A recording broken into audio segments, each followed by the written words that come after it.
पता हमारे नबी सल्लल्लाहु अलैहि वसल्लम की एक बहुत खूबसूरत हदीस है कि मोमन के लिए ये दुनिया कैदखाना है और काफर के लिए ये दुनिया जन्नत है। जब नबी पाक सल्लल्लाहु अलैहि वसल्लम के ज़माने में काफर जो थे बड़े ठाड़ से घुमा करते थे ना, तो अल्लाह ताला ने कुरान में आयत उतारी कि ए नबी, ये काफरों का ठाड़ से घूमना कहीं तुम्हें धोखे में न डाल दे।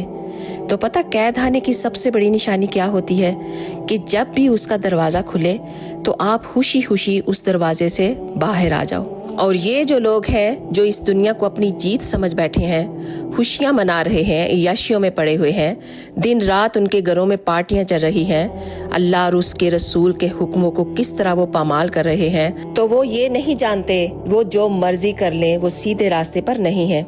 पता गाफिल की आंख कब खुलती है? जब वो बंद होने वाली होती है। तो जब आखिरी सांसें चल रही होती है ना, उस वक्त फिर एहसास होता है